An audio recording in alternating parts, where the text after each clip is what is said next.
Hey, Dustin Tibbetts here, financial advisor with Jazz Wealth Managers. How you doing today? I got a lot of rest, so I want to share some cool stuff with you. And this week, actually, we're going to be sharing some really cool different videos, trying to change it up a little bit and just see what you guys like. Hey, I was reading an article over the weekend. Let's give the guy credit here. Ethan Schwartz. Who is he with? He's with, looks like Bloomberg. He wrote an article that says 401k fees are eating customers alive. And so I read it, and I'm like, all right, he's going to give some tips. Surely he's going to give some tips. Maybe I can pass them on to you or something. No tips. Nothing at all. He basically just said, hey, excess cost in 401k is roughly 0.4% annually. Someone who dutifully puts away $10,000 a year for 40 years, a long time, in a portfolio and earns 6% annually, final savings can be north of, or the difference in final savings could be north of $150,000 or greater than 10% of the end sum. So there's no tips. It was largely just a fear piece there. And I thought, well, that's your fault. That's not Ethan's fault. That's not the 401k company's fault. It's your fault, right? And I don't mean to point or be rude or anything, but if you think about it, you have a choice of investments in your 401k, and it's up to you. Pick out the investments. Now, one thing that most people don't realize, and I've just sort of, we've done so many reviews. I've actually done, I totaled them up, 1,166 401k reviews for customers. And I know that because the software and everything that we save and everything. And I would say probably 7 out of 10 times, right in there somewhere, I actually get customers to pay more. Not me, they don't pay me. They pay the 401k funds or whatever it is. But would you pay more if the performance could far outweigh it? Right? If there was a way to quantify that and say, yeah, sure, it can outweigh that, that's fine. Of course, right? So the fact that you pay more if you're not getting performance that justifies that, it's your fault, right? You got to do your homework. That's your money. That's the second biggest investment most people have.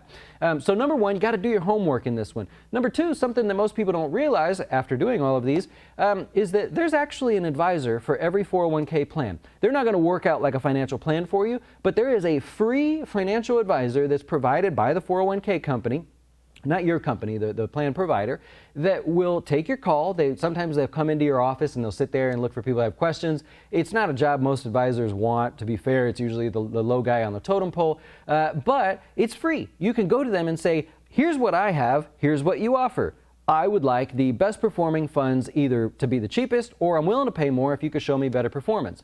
Ask questions, right? So what I want to do is I want to go over an example today of one that we did. Just some things that maybe you might want to poke at, prod at, things like that.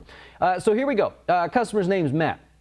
Matt said, it's cool, I'll share this with you here. Here's what we got. Matt's current 401k, this is where he's at right here. I'll show the performance and stuff as we go. What I want to highlight is that he was actually paying only 0.28. Well, we know that's below the average. That's actually really good. His returns weren't bad. He had a target date fund in there. In fact, we could actually probably go to the holdings. Here's Matt's holdings. This is what he had. I just mocked up the same exact portfolio as he had it.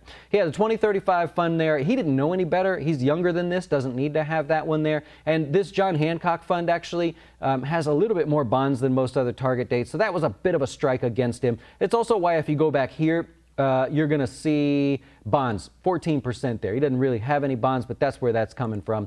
So let's go back a page here. He's got the S&P 500 index, probably one of the reasons why he's got a larger, smaller expense ratio. And he's got a large cap fund there from Goldman Sachs. It's a pretty good fund, actually, if you happen to dig into it. So that's what Matt has.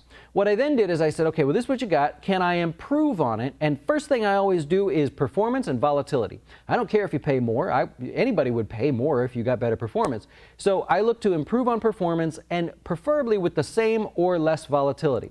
So here's what I came up with. This is a new 401k.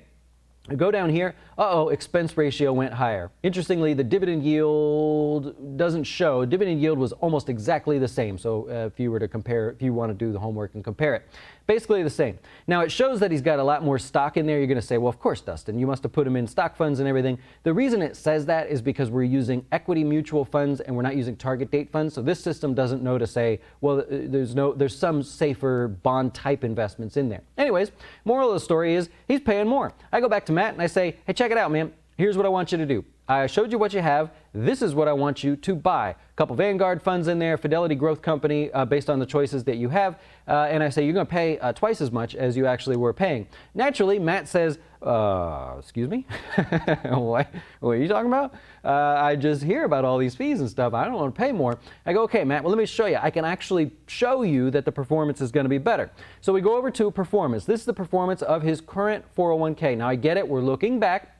There's no guarantee of things going forward, but what I was able to show is how the speed of his portfolio had improved. The actual volatility stayed the same, and so therefore he's going to continue to outpace his previous model. Maybe not perfectly as I show, but over the years he's going to do a little bit better. All I have to do is show that he's performing better than the increase in the cost, preferably more than that. We don't want to pay more just to give it to somebody else.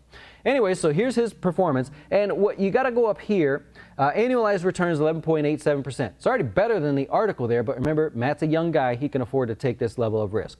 What I then did is said, hey, Matt, we're going to plot the performance of my fund against that there. Now, there's going to be times where the spread is larger, times where the spread is smaller, but in general, I went through the whole thing, explained it to him. Annualized returns, basically 2% better, a little over 2% in there. So I said, okay, it's worth it. You're paying essentially 0.25% more. I made some changes for you. Even if you only get 1% better returns than what you had, that's a net of 0.75% better.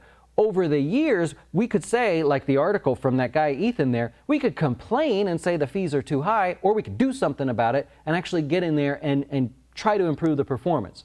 So the moral of today's story is you got to get help. I certainly hope you think of us at Jazz Wealth. This is marketing. I think you get it. But number one, do your homework. If you're not smart enough, not well-versed enough, don't really care, or you're not that good at it, go to the financial advisor or find out who that is. Chances are on your 401k statement, it'll say something like your representative is this person. It'll have a phone number. Give them a call and say, when's the next time you're coming in the office, or can I meet with you by the phone or Zoom or whatever it is with today's world, and see what you could do. Tell them what you want. Be very specific that you want better performance. You either want to reduce the fees if you happen to be paying a lot and you want the same performance, or you want better performance and you're willing to pay more. They will mock it up for you, and if they don't, keep pressing, because that's their job. That's what they're supposed to do.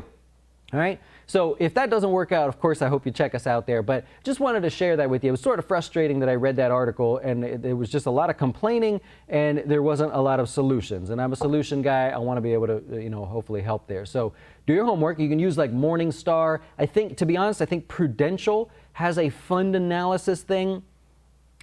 It could be, what's the one with the whale? I'm sorry. Prudential's one. The people with they sponsor all the golf tournaments. There's a whale that comes out and he splashes. Pacific Life, that's the one. I think they have a free fund analysis tool there. Check those guys out if you don't want to work with us, or you don't have contact with your advisor or something like that. But I want to give you guys somewhere to go and try to do your homework. Do your homework. If you don't and you pay more and you want to complain about it, that's your fault. I don't want to hear it. All right. Enjoy the rest of your day there. I thank you so much for watching. And yeah, all that other good stuff. We'll see you soon.